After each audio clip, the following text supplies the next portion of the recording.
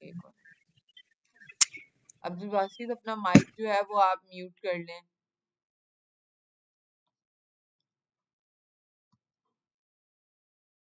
अच्छा, टैग जो है ना वो सिर्फ एक ही होता है, मतलब एंगुलर ब्रैकेट के दरमियान जो आप फर्स्ट नंबर पर टेक्स्ट लिखते हो ना वो आपका होता है टैग। और उसके बाद स्पेस देकर आप जो कुछ भी लिखते हो ना, जैसे आपने ये लिखा हुआ है, ये आपका क्या होगा? एट्रीब्यूट। अब एट्रीब्यूट क्या होता है? Additional information about tag. Tag के बारे में एडिशनल इंफॉर्मेशन जो है ना वो हमें कौन देता है? एट्रीब्यूट। अब देखें, ये हमें बता रहा है कि भाई तुम जो काम कर रहे हो ना वो HTML के अंदर कर रहे हो, लेकिन जो तुम लैंग्वेज यूज कर रहे हो वो आपके पास कौन सी है? इंग्लिश।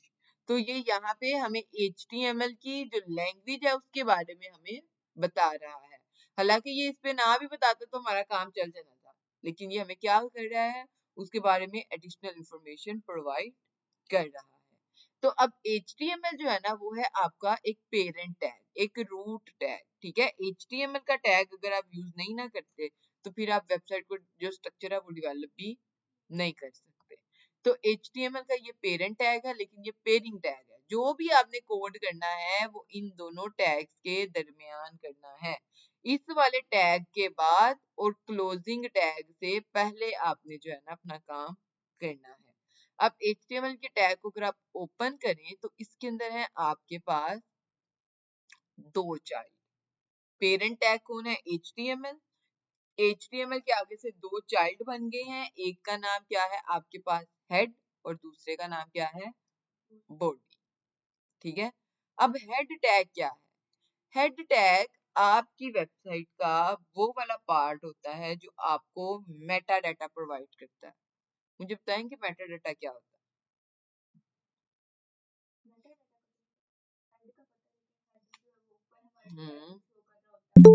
उसको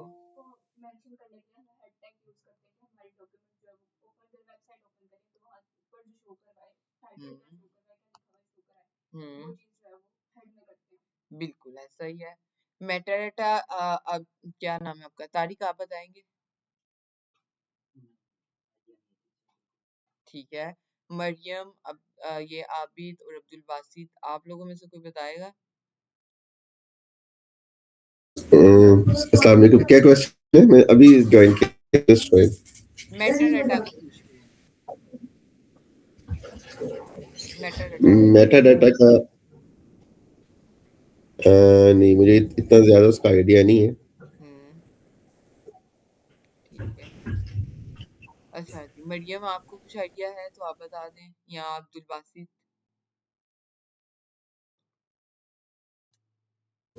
मैम ये डाटा के अबाउट इंफॉर्मेशन रहता है। बिल्कुल, आपकी जो वेबसाइट है ना, अगर हम मेटा डाटा की बात वेबसाइट के अकॉर्डिंग करें तो आपकी वेबसाइट के अकॉर्डिंग जो इंफॉर्मेशन है ना वो हमें कौन देता है? Meta data. तो वो आपकी क्या होगी? Meta data. तो यहाँ पे जो हेड का टैग है ना ये आपको वही प्रोवाइड कर रहा होता है इंफॉर्मेशन आपकी वेबसाइट के बारे में। अब इसमें सबसे पहले आपके आ जाते हैं मेटा टैग, जो आपकी वेबसाइट की SEO के लिए यूज होते हैं। ठीक है, ये आपको बता रहे होते हैं कि भाई जो हम कैरेक्टर सेट है ना वो यूज करें UTF-8, हमारी जो वेबसाइट है वो मोबाइल के व्यूज के हिसाब से भी क्या है, रिस्पॉन्सिव होगी। ये सेट कर लेगी खुद को, जो हमारी वेबसाइट का कंटेंट है ये खुद को डिवाइस की विड्थ के अकॉर्डिंग और सेट कर देगा।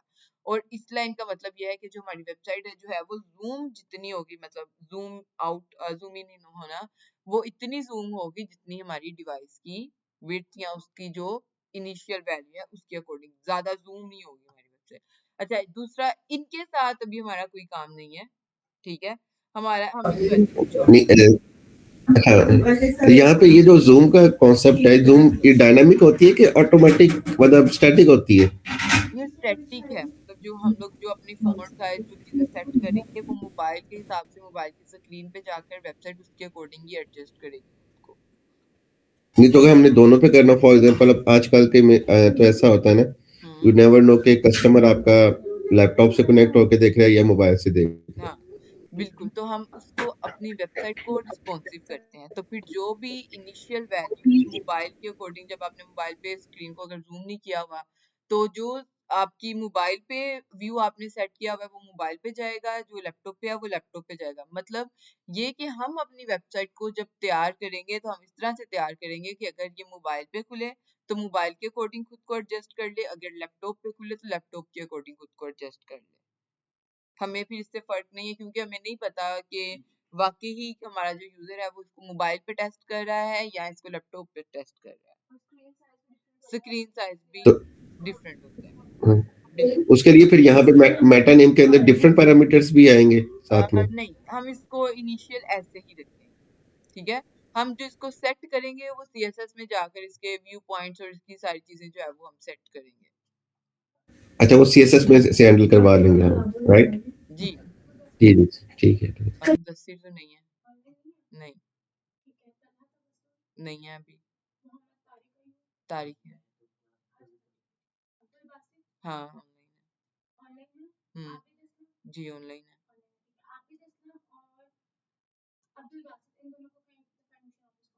जी, आबिद और अब्दुल बासित, जी आप दोनों एक दफा एडमिशन ऑफिस कांटेक्ट कर लें और फिर जो है आप क्लास को कंटिन्यू कर लीजिएगा, ठीक है। अच्छा, अब यहाँ पे हम ठीक है। आप जो कह रहे थे ना, तो हम सीएसएस में इसको सेट करेंगे, हम यहाँ पे पैरामीटर्स डिफरेंट डिफरेंट पास नहीं करेंगे, हम सीएसएस में ही उसको इस तरह से वेबसाइट को डेवलप कर लेंगे कि वो हर स्क्रीन के हिसाब से, चाहे वो मोबाइल है, चाहे वो लैपटॉप है, चाहे वो टैब है, खुद को एडजस्ट कर लेगी, ठीक है। सब चले गए हैं कहीं हम तो नहीं चले गए पता चले हम ही निकले हुए हैं। अच्छा जी, मोहम्मद यूनस। नहीं नहीं, आपकी आवाज आ रही है। अच्छा अच्छा मैम यहीं पे है। अच्छा, सही, चले जी। ये आगे चलते हैं हम वापिस, और अब बात करते हैं जी टाइटल के टैग की। टाइटल का टैग ये वो टैग है जहाँ पे आप अपनी वेबसाइट का जो है ना वो टाइटल लिखते हैं। अब एक चीज हमने ये देखी कि हमने वेबसाइट का इतना कोड तो कर लिया है, ठीक है, लेकिन अब एक सवाल हमारे जहन में आता है कि हमने कोड तो कर लिया है वेबसाइट का, हम इस कोड को रन कहाँ पे करेंगे और इसकी जो आउटपुट है, जो इसका रिजल्ट है, हम वो कहाँ पे देखेंगे? वो हम देखेंगे ब्राउजर पे, क्योंकि आपकी जो वेबसाइट है उसको हमेशा रीड करता है आपका वेब ब्राउजर। फिर वो ब्राउजर आगे चाहे किसी भी टाइप का हो, चाहे वो क्रोम हो, चाहे वो फायरफॉक्स हो, चाहे वो सफारी हो, किसी भी किस्म का हो, उससे फर्क नहीं पड़ता। लेकिन ये बात लाजमी है कि आपके कोड को रीड कौन करेगा? आपका ब्राउजर। तो हमने अगर अपनी वेबसाइट को ब्राउजर पे खोलना है तो हम कैसे खोलेंगे? इसके लिए आपको जाना पड़ेगा इसी साइट पे, साइड बार में, ठीक है। आपके पास ये 3 डॉट्स आ रहे होंगे, यहाँ अगर मैं स्क्रीन का साइज थोड़ा सा छोटा करूं, ये रहा, ठीक है। तो आपके पास ये स्क्वायर बटन आ रहा होगा, आप इसके ऊपर क्लिक करेंगे और आप यहाँ पे आकर जो है ना वो एक एक्सटेंशन सर्च करेंगे। यहाँ से आपको असल में एक्सटेंशन मिलती हैं, ठीक है, जिनको आप यूज करके अपनी डेवलपमेंट के प्रोसेस को फास्ट कर सकते हो। आप यहाँ पे आए और आप यहाँ पे आके लिखें जी लाइव सर्वर। जब आप लाइव सर्वर लिखेंगे तो फर्स्ट नंबर पर ही आपके पास ये एक्सटेंशन आ जाएगी, आप इसके ऊपर क्लिक करेंगे और आप इसको क्या कर लेंगे, इंस्टॉल कर लेंगे। जैसे ही आपके पास इंस्टॉल हो जाएगी, अभी आप देखें यहाँ पे नीचे आपको कोई भी गो लाइव का बटन नजर नहीं आ रहा, ठीक है। लेकिन जब ये एक्सटेंशन इंस्टॉल हो जाएगी तो आप देखेंगे कि यहाँ पे ना आपको एक गो लाइव का ऑप्शन मिल जाएगा। वो गो लाइव क्या करेगा, जब आप उसके ऊपर क्लिक करेंगे तो वो आपके इस पेज को ब्राउजर पे खोल देगा। ये आ गया जी हमारे पास गो लाइव, ठीक है। हम जैसे ही इसके ऊपर क्लिक करेंगे ये हमारी वेबसाइट को ब्राउजर पे, अब मुझे सिलेक्ट करना है कि मैंने कौन सा ब्राउजर इसको देना है, तो मैं हमेशा क्रोम को प्रेफर करती हूँ कि आप क्रोम को जो है ना वो यूज करें और इसके साथ आप काम करें, ठीक है। तो ये रही जी हमारी जो अभी की वेबसाइट है ना वो यहाँ पे आके खुल गई है। अभी आप टाइटल देखिए मेरी वेबसाइट का, यहाँ पे लिखा हुआ है जी डॉक्यूमेंट, ठीक है। लेकिन अगर मुझे टाइटल चेंज करना है, पहले तो मैं साइड बार को बंद करती हूँ, कंट्रोल बी, ये डॉक्यूमेंट, इसको मैं कह देती हूँ जी फर्स्ट वेबसाइट, सेव। अब आप देखें गो लाइव क्या करेगा, आप यहाँ पे चेंजेस करते जाओगे, ये क्या करेगा, उन चेंजेस को आपकी वेबसाइट पे शो करवाता रहेगा। अभी यहाँ पे डॉक्यूमेंट लिखा हुआ था, लेकिन अब देखिए आप यहाँ पे क्या लिखा हुआ है, फर्स्ट वेबसाइट। यहाँ तक चीजें क्लियर है? कोई क्वेश्चन है तो आप लोग पूछ लें। नहीं है? ऑनलाइन स्टूडेंट्स आपका भी नहीं है?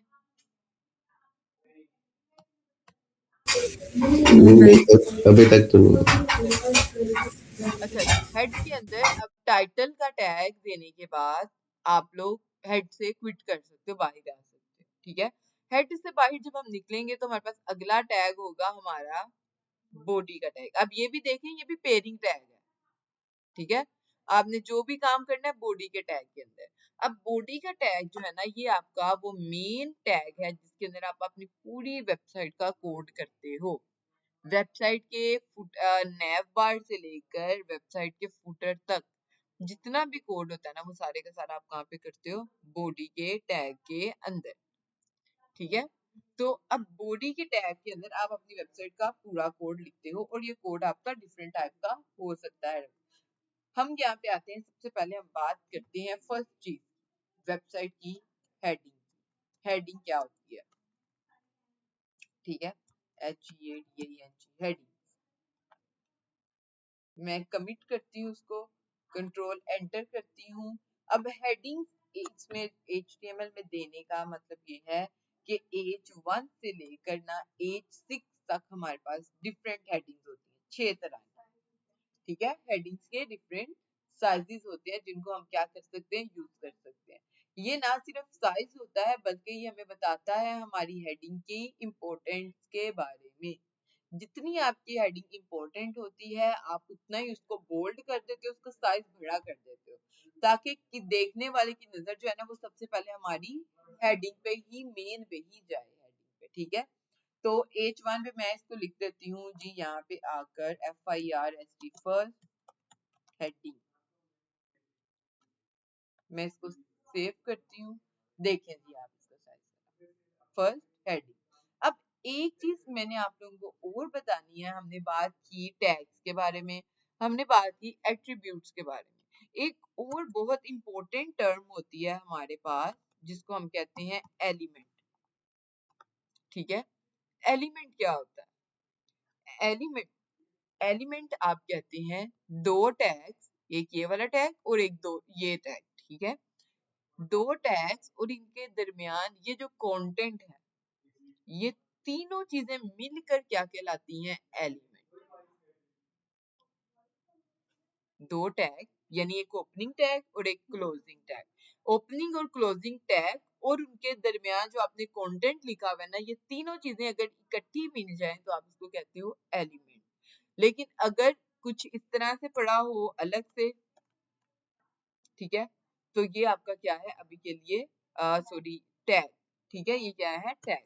कोई भी चीज अगर आप इसकी बात करोगे ना तो ये आपका कहलाएगा H1 का टैग, लेकिन आप इस सारे की बात करोगे तो ये आपका क्या कहलाएगा, H1 का एलिमेंट। अब एलिमेंट का काम क्या होता है, एलिमेंट का काम ये होता है कि आपके कंटेंट को वेब ब्राउजर पर शो करवाना। ठीक है, समझ आई बात की। अब आपने इसके अंदर फर्स्ट हेडिंग लिखा, ये आपका कंटेंट था। अब H1 ने क्या किया, जो H1 को स्टाइलिंग पहले से मिली हुई थी, उस स्टाइलिंग को यूज करते हुए इसने आपके कंटेंट को ब्राउजर पे शो करवा दिया। तो ये है काम आपके एलिमेंट का। और इंटरव्यू में ना आपसे ये क्वेश्चन लाजमी पूछा जाता है जब आप बिगिनर लेवल पे जाते हो कि टैग और एलिमेंट के दरमियान क्या फर्क है। तो टैग जो है वो एक सिंटैक्स है, ठीक है, लेकिन एलिमेंट जो है उसका काम ये है कि आपके कंटेंट को वेब ब्राउजर पर डिस्प्ले करवाना। ठीक है, तो हम इसको, अब मैं क्या करती हूँ कि इसी लाइन को कॉपी करती हूँ,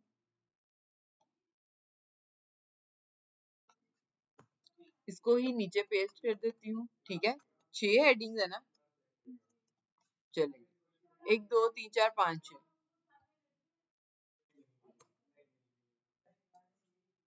अच्छा जी, अब एक जरा मसला देखिएगा, मैं इधर से चेंज कर देती हूँ, यानी ओपनिंग टैग को मैं H2 कर देती हूँ, लेकिन आप देखें क्लोजिंग टैग मेरा अभी भी H1 है। ठीक है, अगर ऐसे हो तो ये तो सही काम नहीं करेगा, ये तो कंफ्यूज है कि इसने H2 को रेंडर करना है H1 को। अब मुझे उसको भी जाके चेंज करना पड़ेगा।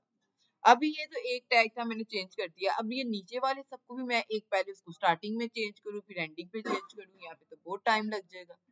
ठीक है, हम थक भी जाते हैं एक ही जैसे काम करते हुए, इसको 2 को 3 करो, 3 को 4 करो। इसके लिए हमारे पास एक और एक्सटेंशन है जिसको हम कहते हैं जी क्या कहेंगे, टैग ऑटो। ऑटो टैग था शायद, या टैग ऑटो था, सर्च कर लेते हैं, टैग ऑटो रीनेम। ये है जी आपके पास एक्सटेंशन, आप इसको इंस्टॉल कर लें। चलिए जी, लाइट आ गई है हमारे पास। चलिए इसको मैं बंद करती हूँ, और अब आप जरा इसको देखिएगा, आप स्क्रीन चला लें या अभी लेक्चर को कंटिन्यू कर लें, यहीं से कर देते हैं, फिर नेक्स्ट पे इसको कर लेंगे। अच्छा जी, अब देखिएगा कि पहले ये था कि मुझे H2 को भी खुद चेंज करना पड़ा है। हाँ, अब्दुल बासित भी हैं, आबिद भी हैं, और एक और आए हैं हमारे पास, क्या नाम है जी इनका,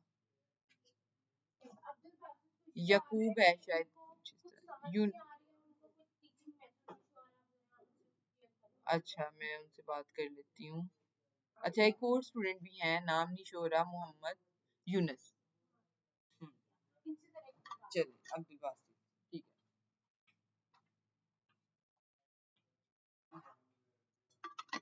है। जी अब्दुल बासित, क्या इशू है, अभी आप हैं क्लास में?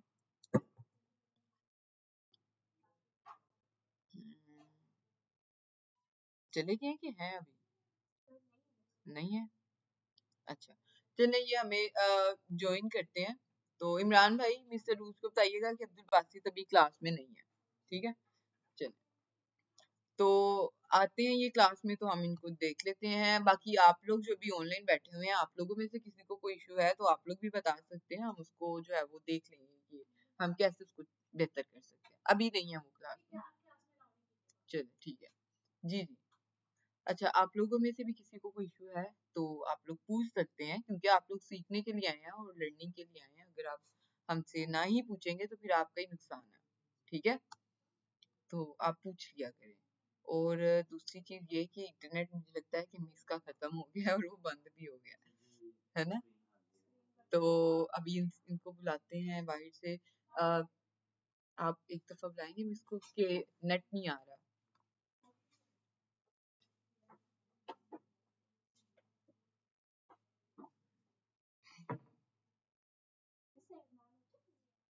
हाँ, यूनी का इंस्टीट्यूट है। हाँ, आते हैं, हाँ वो भी लेते हैं, ग्राफिक डिजाइनिंग। नेट नहीं आ रहा, चल पासवर्ड भी बताइएगा।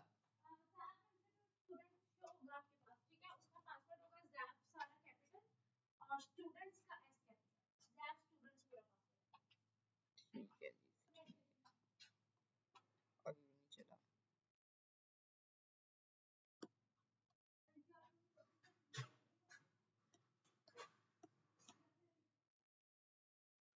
हम्म सब कुछ यूज यही होता है, सिर्फ जो फ्रंट एंड का फ्रेमवर्क है ना वो रिएक्ट हम मर्न में यूज करते हैं और एंगुलर में हम वो मीन में हम एंगुलर यूज करते हैं, सिर्फ ये इसका फर्क है, बाकी सब कुछ सेम है। रिएक्ट नहीं, HTML CSS जावास्क्रिप्ट उसमें भी आएगा, एंगुलर आ जाएगा रिएक्ट की जगह पे। अब क्योंकि रिएक्ट जो है ना वो इजी टू अंडरस्टैंड है, और दूसरा ये है कि मार्केट में इसकी काफी ज्यादा जॉब्स आ रही होती हैं एंगुलर के मुकाबले में, तो हम लोग इसलिए वो चीज करवाते हैं कि जिससे स्टूडेंट जो है ना वो मार्केट के लिहाज से सेट हो जाए, तो फिर हम उसमें रिएक्ट ही करवाते हैं।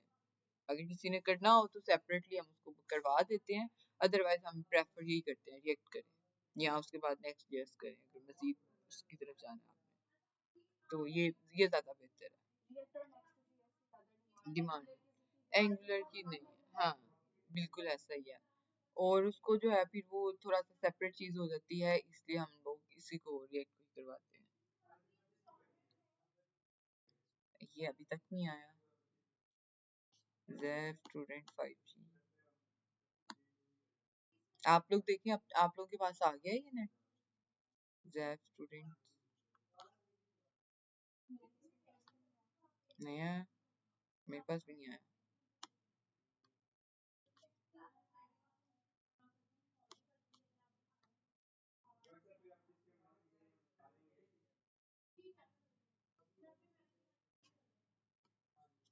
अच्छा, जो एक कल स्टूडेंट यहाँ पे बैठा हुआ था उसका क्या नाम था?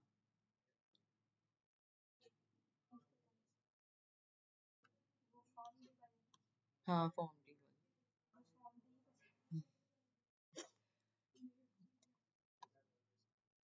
अच्छा जी, अभी तक जो है ना नेट नहीं आया हमारा, ये चल नहीं रहा और ऑनलाइन स्टूडेंट्स भी डिस्टर्ब हो रहे होंगे।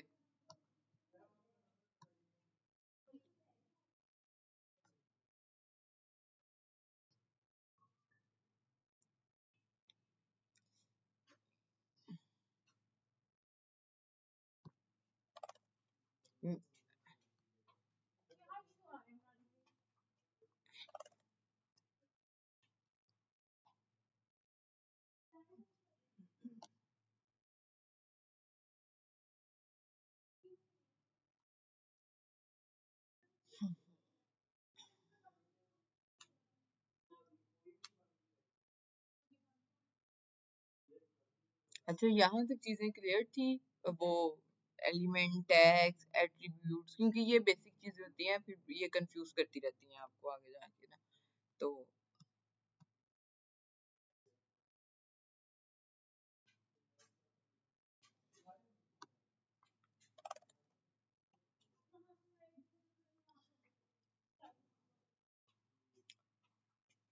मिस रूज, ये इन्फिनिक्स हॉट 10 के नाम से एक हॉटस्पॉट आ रहा है, इसका नाम बताइएगा, पासवर्ड। हाँ जल्दी से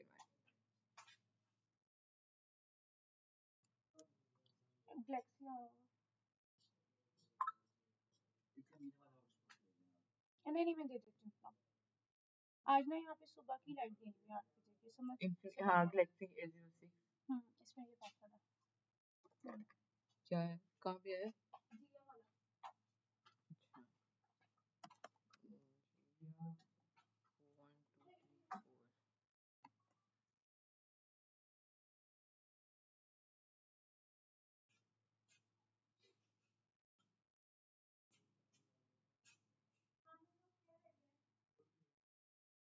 अच्छा, 1 2 3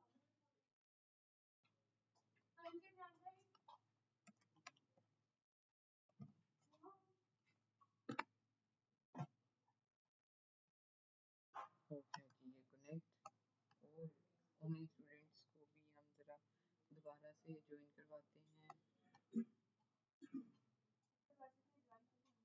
कर लिया ज्वाइन? हाँ हो गया, स्विच आपकी तरफ से बंद हो गया होगा, दोबारा से ज्वाइन करें।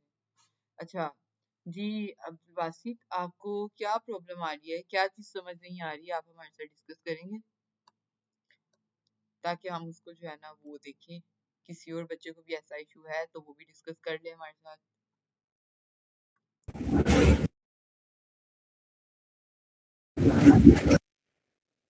जी अब्दुल बासित, आवाज आ रही है आपको? मैम आपकी आवाज बहुत कट रही है। बहुत कट रही है। हाँ जी, अब बेहतर हुई है।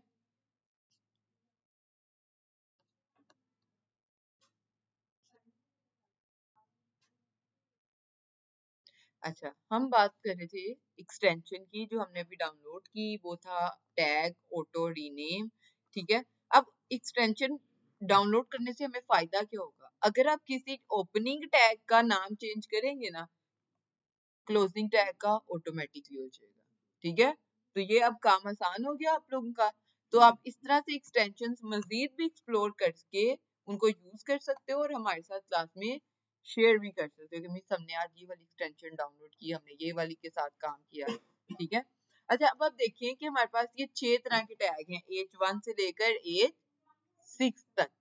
ठीक है, अगर हम इसको ब्राउजर पे आकर देखें अगर आप कोड में देखें तो ये सारे एक जैसे लग रहे हैं, कंटेंट भी सेम है, सिर्फ इनका नाम चेंज है H1 H2 H6 तक।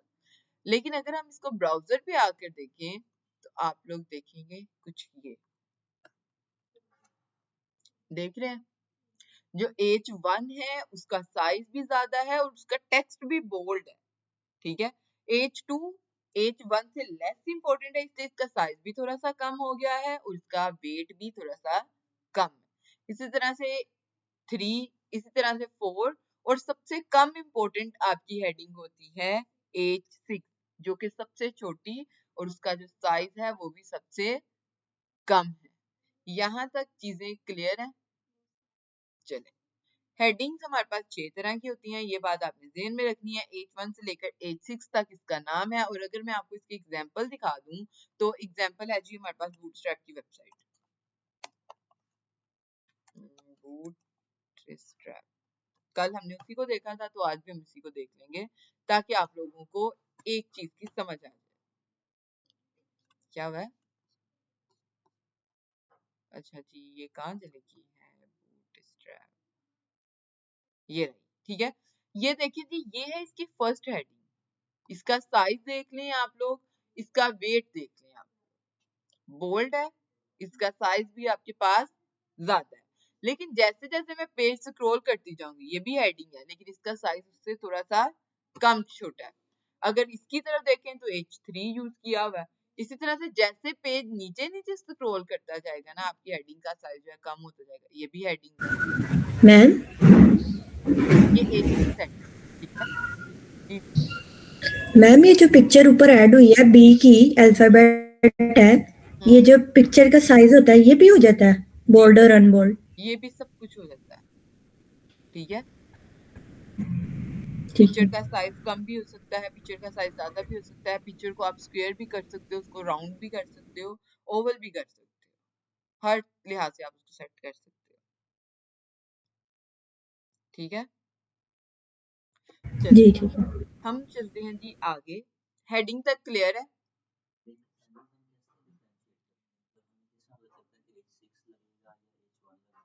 अच्छा, इसके लिए एक तरीका तो ये है कि अगर आपके पास क्लाइंट ने आपको कोई वेबसाइट दी है तो आप तो एक तो उसको देखोगे, उसमें जैसे जैसे डिजाइन है आप वैसे वैसे कर दोगे। दूसरे नंबर पर अगर आपको क्लाइंट ने हेडिंग्स वगैरह नहीं बताई हुई तो आप खुद से ये चीज सोचोगे कि अच्छा ये फर्स्ट पे हेडिंग आ रही है तो मुझे इसका साइज जो है ना वो बोल्ड रखना है, कंटेंट के अकॉर्डिंग लिखना है। और जब कंटेंट आपको आपका वो क्लाइंट प्रोवाइड करता है ना तो उसमें भी ये चीजें डिफाइन होती हैं कि ये हेडिंग है, तो आप उसको कंटेंट को देख के ही आपको समझ आ जाती है किसका साइज बड़ा करना है या इसका साइज छोटा करना है। वो बाकी ये कि आप एक दो लेक्चर्स लेंगे आपको खुद ही समझ आ जाएगी कि कैसे काम करना है। ठीक है, अच्छा अभी हमने बात की इस हेडिंग की, हमने वेबसाइट के अंदर हेडिंग कैसे लगानी है। अगला हमारा काम ये है कि हेडिंग के बाद पैराग्राफ कैसे वेबसाइट के अंदर ऐड करना है।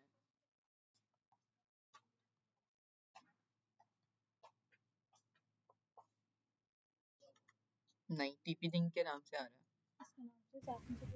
नहीं, चल इसको वैसे बंद ना कीजिएगा। ठीक है, अच्छा ये रहा जी आपका पैराग्राफ। ठीक है, तो पैराग्राफ अगर आपने वेबसाइट में डालना है, मैं पहले पैराग्राफ को यहीं से कॉपी करती हूँ मैंने इसको सिलेक्ट करके कंट्रोल C कर लिया। अब मैं अपने कोड में आऊंगी और यहाँ पे आकर मैं P लिखूंगी, ठीक है, और इसके अंदर वही जो मैंने पैराग्राफ कॉपी किया था ना, मैंने वो पेस्ट कर दिया टैग के दरमियान, ठीक है। अब आप देखें ये एक लंबी सी लाइन आ गया इस तरह से स्क्रॉल बार। अगर आप ये स्क्रॉल बार खत्म करना चाह रहे हैं ना, तो आप Alt और Z को एक साथ प्रेस करेंगे तो ये खत्म हो जाएगी, ठीक है। और वाईफाई देखते हैं, स्क्रीन ही शो हो रही, जैफ इंस्टीट्यूट 5G, जैफ इंस्टीट्यूट स्टूडेंट, हाँ वो हम इंटरनेट जरा चेंज कर रहे हैं, ठीक है। एस कैपिटल स्टूडेंट्स, ये रहा, और इसको नेक्स्ट करते हैं।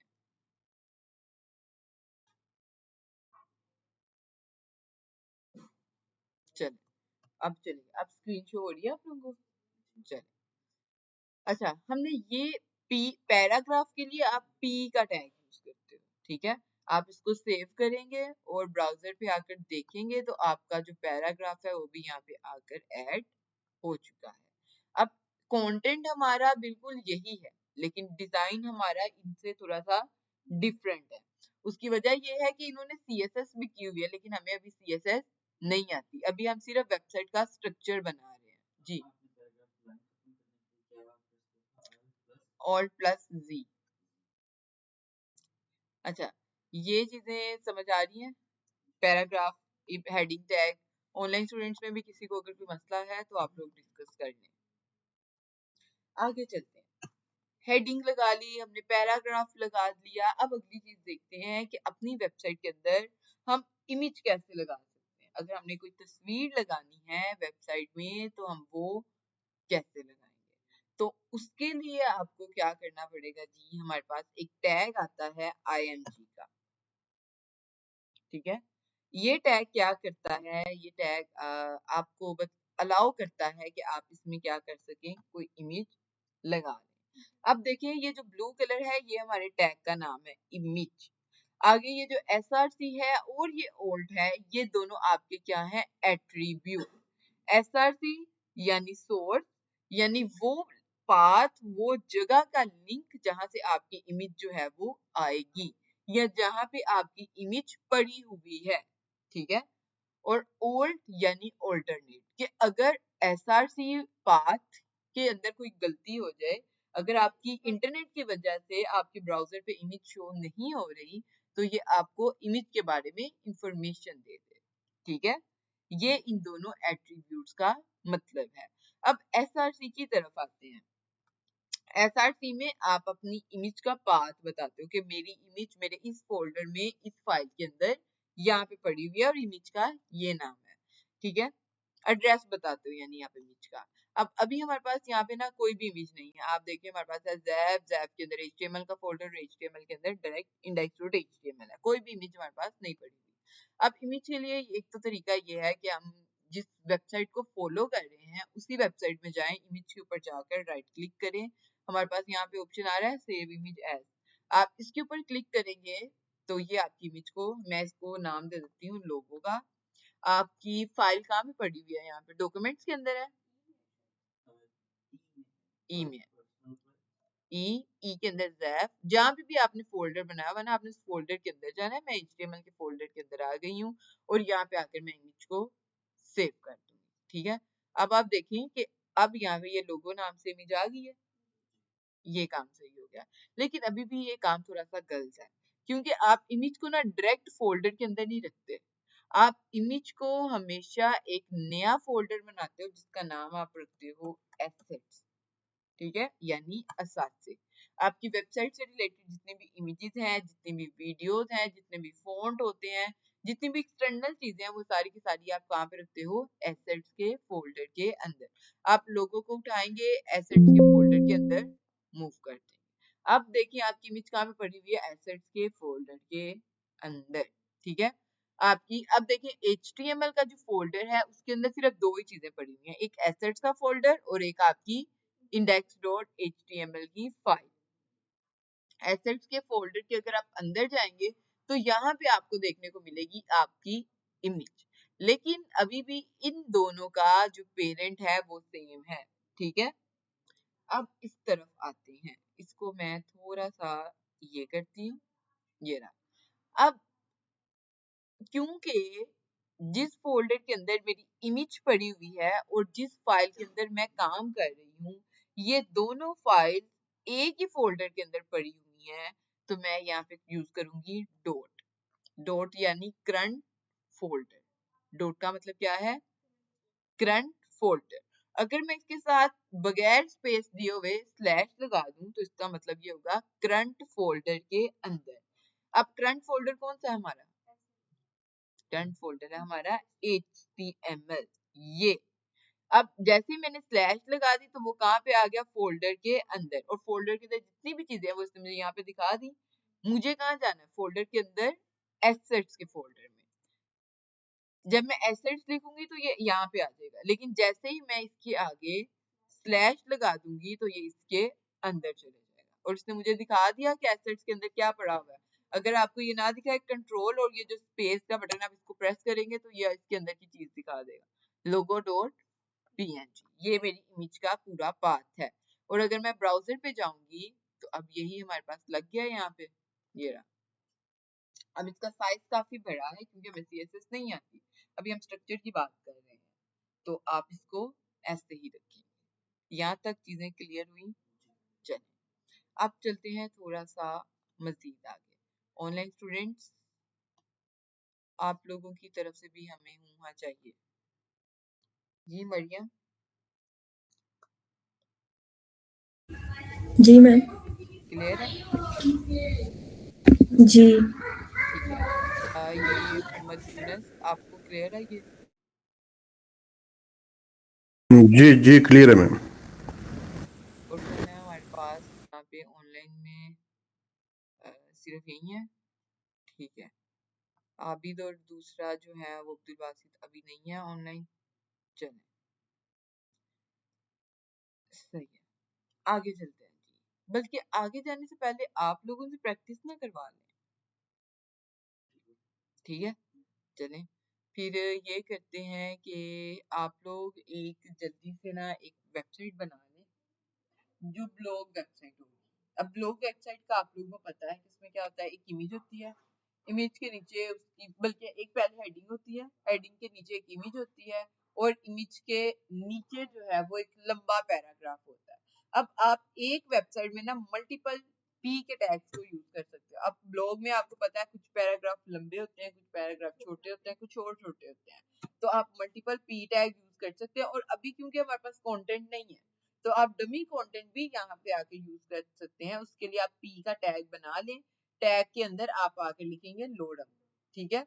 लोडम इप्सम भी आपको डमी कंटेंट प्रोवाइड करता है। आप इसको एंटर करेंगे तो ये देखें इसने इतना जो है ना वो पैराग्राफ आपको बनाकर दे दिया है। लेकिन अगर आप ये भी नहीं यूज करना चाह रहे ना, आप ये चाह रहे हो कि मुझे बड़ा पैराग्राफ चाहिए कोई 500 लेटर्स का, फॉरवर्ड्स का, तो आप यहाँ पे आके लिखेंगे लोडम और एम के बाद स्पेस दिए बगैर आप 500 लिख के एंटर करेंगे तो ये आपको इतना लंबा पैराग्राफ बनाकर दे देगा। तो आप इसको जो है वो यूज कर सकते हो पैराग्राफ के लिए या कंटेंट के लिए, ठीक है? तो अभी आप ये करें कि जल्दी से ना एक ब्लॉग वेबसाइट बना लें। ये तारीख आप भी ले लें। इसमें क्या होगा? सिर्फ आप हेडिंग देंगे, हेडिंग के बाद एक इमेज लगाएंगे और इमेज के बाद पैराग्राफ, कोई लंबा पैराग्राफ, कोई छोटा पैराग्राफ, कोई बड़ा पैराग्राफ, इस तरह से आप लिखेंगे, ठीक है? मरियम और यूनस, आप लोगों को भी समझ आ गई इस चीज की क्या असाइनमेंट करनी है? ये तारीख आप अपना लैपटॉप ले लें, आप इसी के साथ ही इंडेक्स के साथ ही नई फाइल बना लें और उस फाइल के अंदर आप काम ये मैम एक बार दोबारा बताइएगा। मतलब मैं ये कह रही हूँ कि आपने ब्लॉग वेबसाइट बनानी है। उसमें क्या होगा? सबसे पहले आप बॉडी के टैग के अंदर आएंगे और आप जो है ना वो एक हेडिंग देंगे और हेडिंग के अंदर आपकी जो भी टाइटल है आप वो देंगे। टाइटल के बाद आप इमेज लगाएंगे और इमेज के बाद जो है ना वो आप पैराग्राफ लिखेंगे, ठीक है? और पैराग्राफ के लिए डमी कंटेंट यूज करेंगे, उसके लिए मैंने आप लोगों को लोडम का बताया है, ठीक है? जी ठीक है मैम। चलिए ये जल्दी से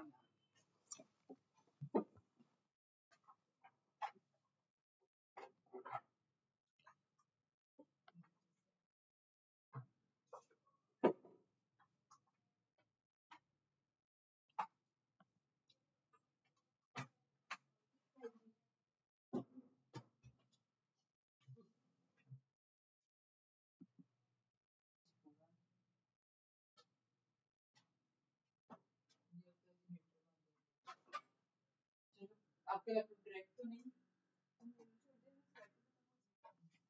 चलो जितना होता है उतना ही करो।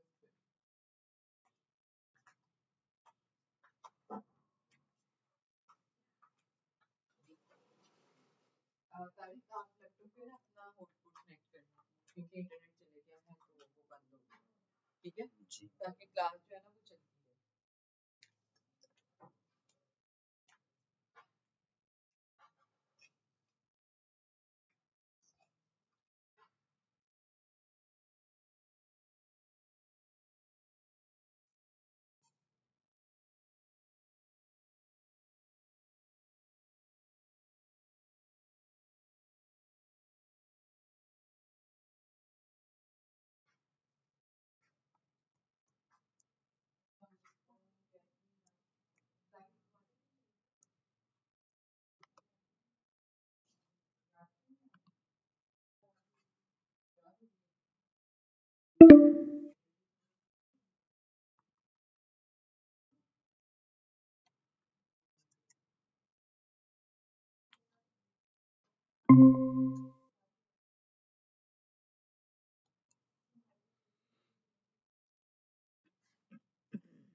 हो गया, खत्म हो गई है। टीचर मैं कर रहा हूँ लेकिन टाइम लगेगा, माजरत है, क्योंकि मुझे कुछ इसका ज़्यादा आइडिया नहीं है ना। पहले आपने टाइटल दे दिया ऊपर, फिर बॉडी के टैग के अंदर चला जाए, वहाँ पे H1 लिखे, इसको एंटर कर दें। H1 एंटर करने के बाद इसमें आप टेक्स्ट खुद से लिख दें, first heading, first website, first assignment, कुछ भी लिखें।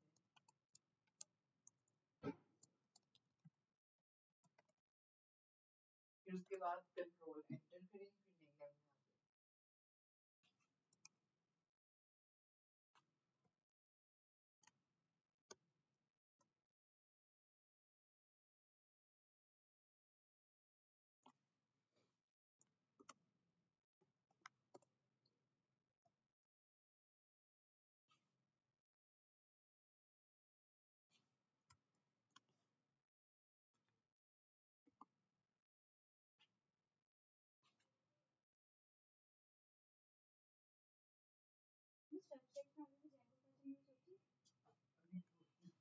क्या आपको ज़्यादा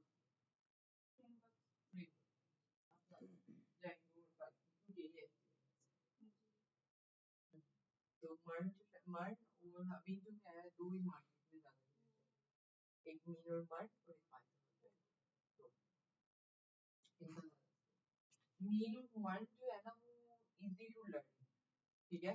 अगर कोई बंदा बिगिनर है ना, जैसे हम लोग हैं, हमें नहीं आइडिया, तो अगर हम लोग मीन एंड मर्ज की तरफ जाते हैं तो ये ज़्यादा बेहतर है। इसमें ये है कि आपकी तो जॉब्स भी निकल आती हैं, फ्रंट एंड डेवलपर की, बैक एंड डेवलपर की, फुल स्टैक डेवलपर की। और दूसरे नंबर पर ना ये इसमें ये होता है कि जावास्क्रिप्ट होते हैं, पूरे का पूरा मीन और मर्ज जावास्क्रिप्ट पे बेस्ड है। तो अगर आप जावास्क्रिप्ट कर लेते तो उससे आपका फ्रंट एंड भी हो जाता है, आपका बैक एंड भी हो जाता है। लेकिन अगर कोई बिगिनर जो है वो जेंगो की तरफ या क्लास की तरफ जाता है, फिर उसको मसला होता है, क्योंकि फ्रंट एंड पे पहले वो HTML CSS जावास्क्रिप्ट ये तो रिएक्ट क्लास में, फिर बैक एंड पे जाकर उसको दोबारा से पाइथन एक नई लैंग्वेज है वो प्रोग्रामिंग लैंग्वेज सीखनी पड़ती है, फिर उसके लिए फ्रेमवर्क जेंगो क्लास ये आपको सीखने पड़ते हैं, तो फिर वो थोड़ा मुश्किल हो जाता है। तो इसलिए बेहतर जो मैं प्रेफर करती हूँ यही है कि आप पहले मर्ज स्टैक सीखें, थोड़ा सा उस पर काम करें, अगर नहीं तो आपका एक माइंड जो है ना वो बिल्ड हो जाता है कि अच्छा प्रोग्रामिंग लैंग्वेज इस तरह से काम करती है। फिर आप पाइथन और जेंगो की तरफ अगर मूव करते हैं ना, तो जहाँ पे आपको 6 महीने लगते हैं वहाँ पे आप 2 महीने, तो फिर वो इजी टू लर्न हो जाता है। और फिर एक चीज़ ये है कि आपकी स्किल्स भी एनहांस हो जाती है, इम्प्रूव हो जाती है। तो ज़्यादा बेहतर यही है कि पहले मर्ज स्टैक किया जाए, फिर आप मैंने जेंगो पाइथन फ्रेमवर्क जो पाइथन लैंग्वेज तो वैसे भी मैंने पढ़ी हुई है, वो बेसिक मुझे पाइथन लैंग्वेज आती है, तो उसमें हम लोगों ने जब वेब डेवलपमेंट अपने कोर्स में पढ़ी थी, तो वहाँ पे जेंगो फ्रेमवर्क हम लोगों ने यूज़ किया था। जेंगो कैसा है? तब तो मैंने थोड़ा मुश्किल ही लगा था, लेकिन अच्छा लगा था जेंगो फ्रेमवर्क जो इस्तेमाल करके, क्योंकि हम लोग तब ऑलरेडी HTML CSS ये सारी चीज़ें कर रहे थे, ये चीजें हमें पता थी, तो हमें ये चीजें करते हुए पाइथन ऑलरेडी हम एआई में भी पढ़ रहे थे, फिर वेब में भी आती, तो हमें इन चीजों में इतने इश्यूज ही नहीं हुए। तो फिर हम जेगो फ्रेमवर्क पे आए, तो मुझे जेगो फ्रेमवर्क ज्यादा सामने ये मतलब करते हुए ना, तो मतलब जावास्क्रिप्ट वगैरह से उसमें थोड़ा जावास्क्रिप्ट का पार्ट आता है, इतना नहीं जितना हम इनमें करते हैं, तो उसमें मुझे लगा था कि जेगो फ्रेमवर्क जो ज्यादा आसान है। हाँ बिल्कुल ऐसा ही है, जो जिसको पहले से जिसने किया हुआ है उसको इजी लगता है।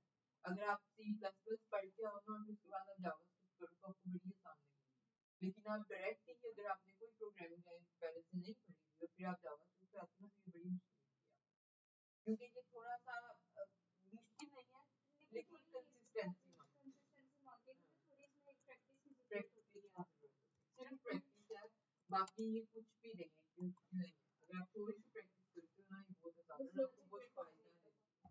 हाँ लॉजिक और लॉजिक बिल्ड भी ये ना एक तरह से हलवा ही है कि लॉजिक बिल्ड एक तरह की बहुत हवा खिलाई है इन लोगों ने, लेकिन ये भी कोई इतना मुश्किल नहीं है। आप छोटी छोटी प्रॉब्लम सॉल्व करें, आप लॉजिक बिल्डिंग भी हो जाती है, और लॉजिक बिल्डिंग कुछ नहीं है सिवाय एक कंडीशन, अगर आपको वो आती है तो आप टीचर ये इसमें यकीन गलतियाँ होंगी, लेकिन मैं इसको कॉपी किया है, मुझे ये एमिट कोड जो है ना लिखना नहीं आ रहा था।